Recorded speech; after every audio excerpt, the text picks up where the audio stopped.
anticipated and some say dangerous debut to date. A no-holds-barred battle where the superstars trade in their muscle for muscle cars.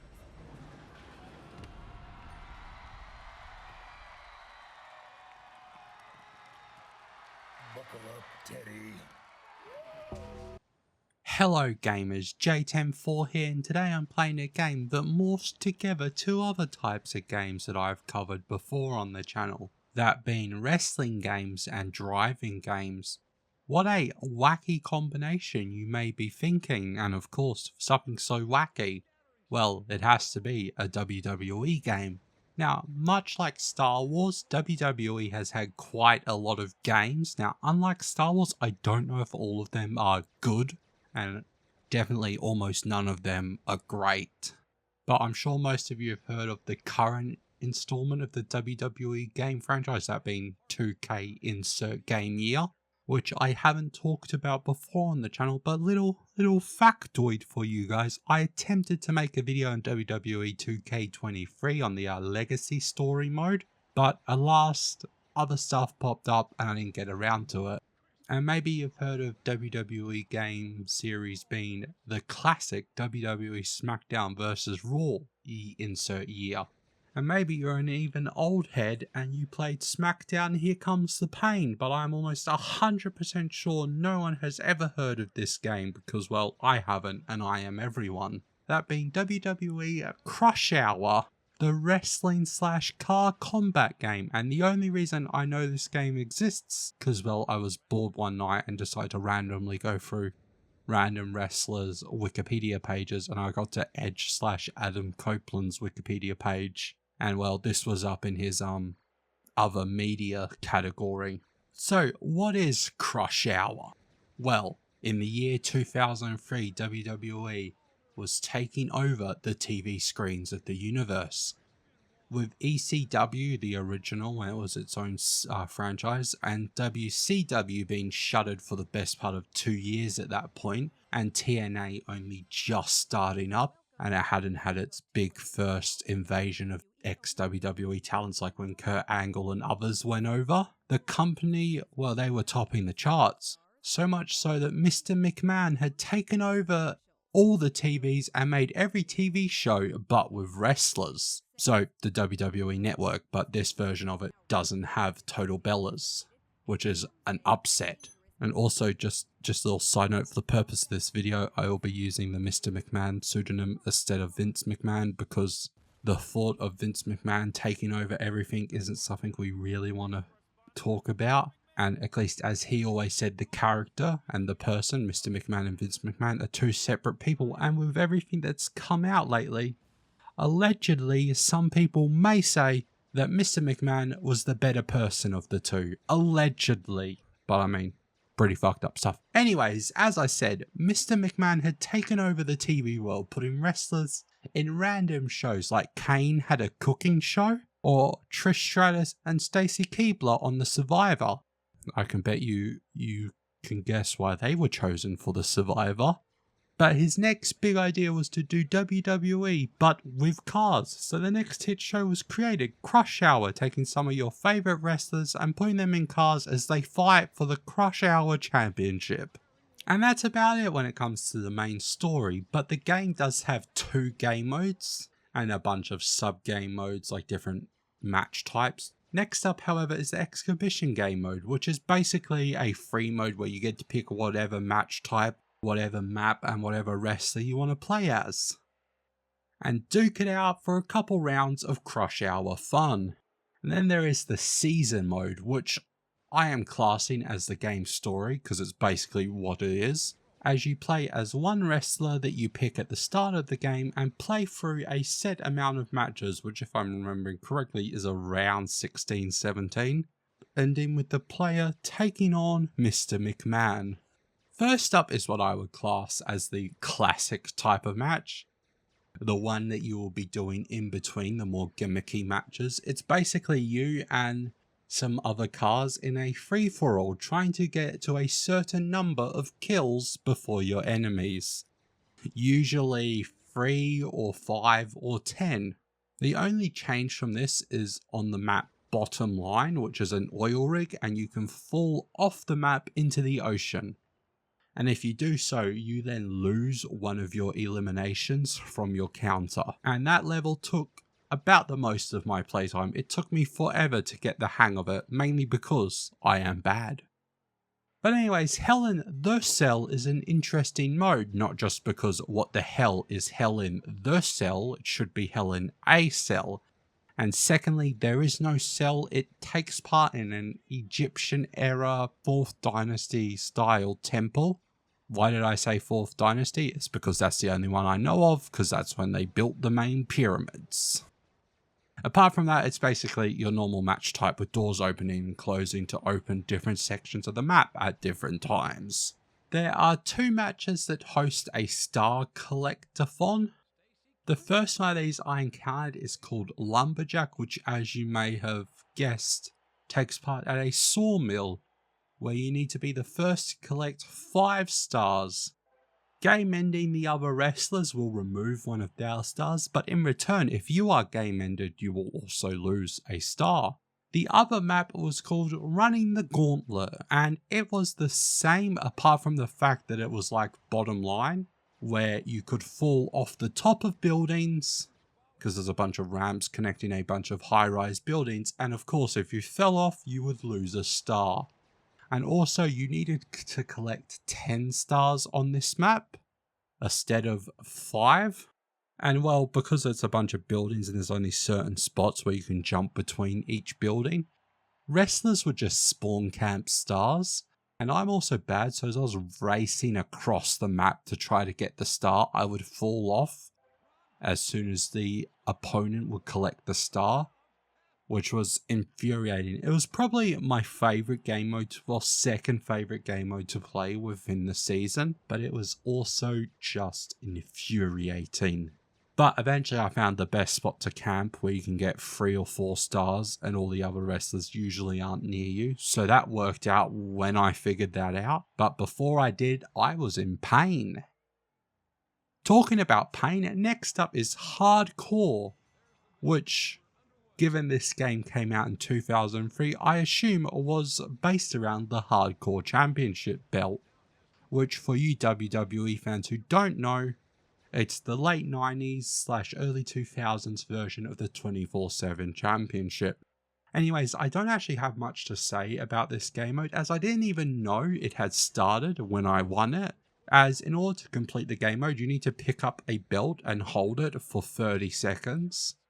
Now, I'm not saying that this game's AI is bad, because for the most part it wasn't. Sometimes I get stuck in a spot for like 5 minutes.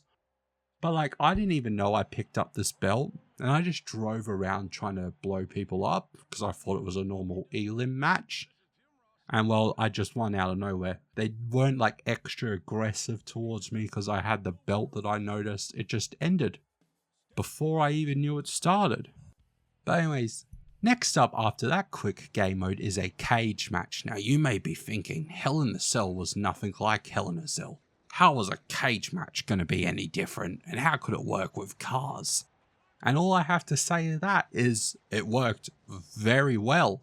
You wouldn't expect transforming from a wrestling match to a car combat match, but it worked out pretty well. You start off in a cage and have to fight till the last car standing in that cage. However, the eliminated cars go outside of the cage where they can find rockets to fire into the cage or fight each other outside of the cage. But once you or someone else is all alone in the cage, a contract spawns. As the contract spawns, you pick the contract up and the cage is lifted up by helicopters. And you must race off with the contract before someone takes it, and you have to get it to your contract delivery zone. All wrestlers have different ones, and they're just basically all at the end of different piers. This is by far the game's best take at a wrestling match in universe of car combat, and I actually think it was quite creative and worked out pretty well if I don't say so myself. Next up is a battle royal, which works about how you would expect.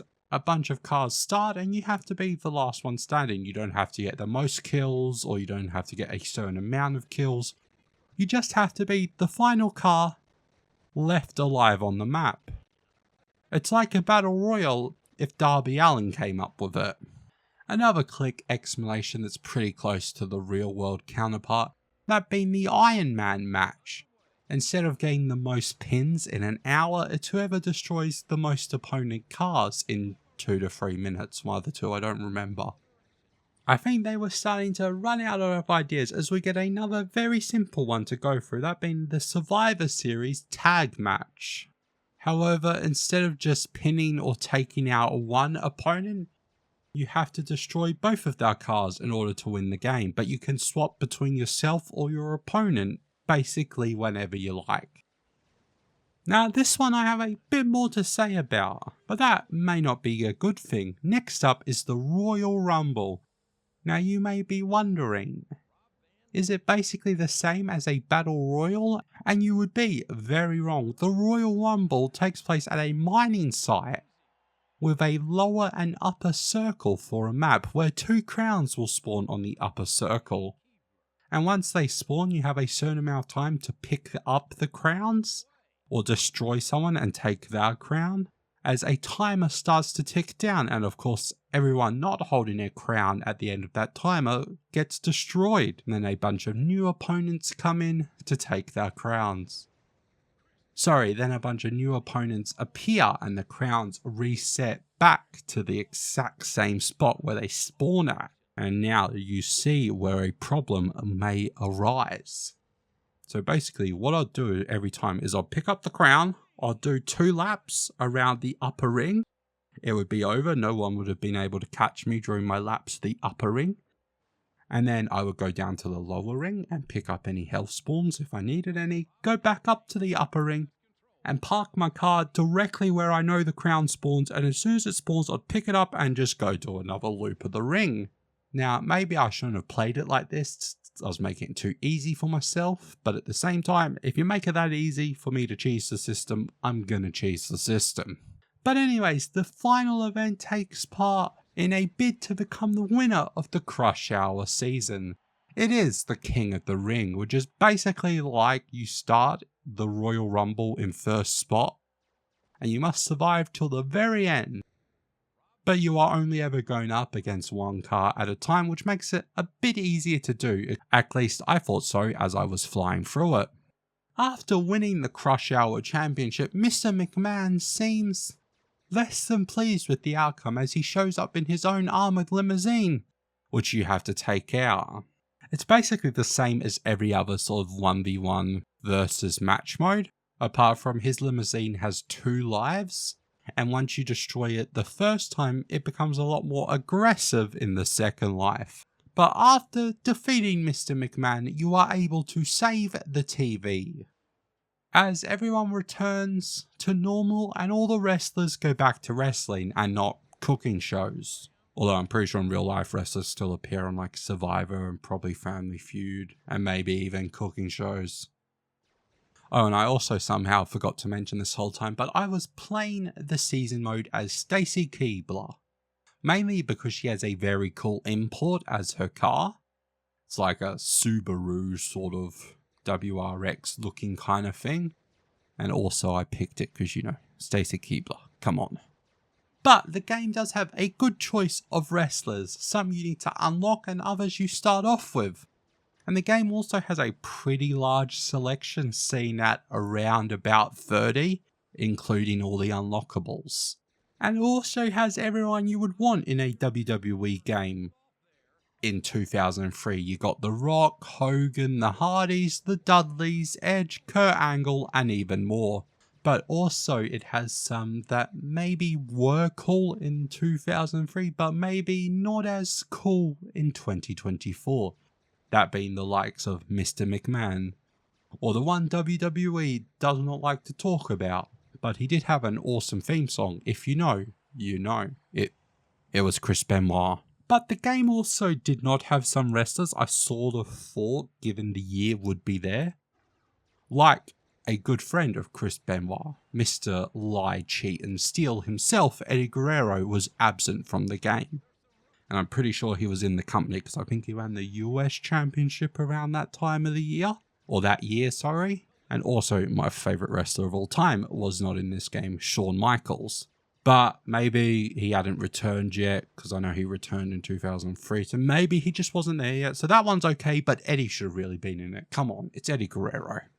But that's it for a pretty interesting WWE game that I had never heard of before and would have never found out if it wasn't for me being a massive nerd who randomly goes on people's Wikipedia pages when I'm bored. It's a very good, stupid, fun game, which I know I've been talking about a lot recently on the channel, as I always like to look for just stupid fun games. Like, it's not like your massive multi-hour boss battle games like your Elden Rings or many other Souls-like games. And it's also not like a 12-hour narratively driven masterclass like Red Dead Redemption 2. It's just stupid fun. Maybe you get home from work, you're a little bored, you don't really want to commit to a very long gaming session. So you fire up WWE Crush Hour, you play a couple exhibition matches, you have some fun, then you go cook dinner. That's basically what this game is perfectly made for. But apart from that, I have been J104. This has been a video on the aforementioned WWE Crush Hour. If you liked the game or the video, maybe just leave a like. If you didn't, tell me why in the comments below. And if you very much liked it, maybe even subscribe. Anyways, peace. You, buddy, what's your name? Stan.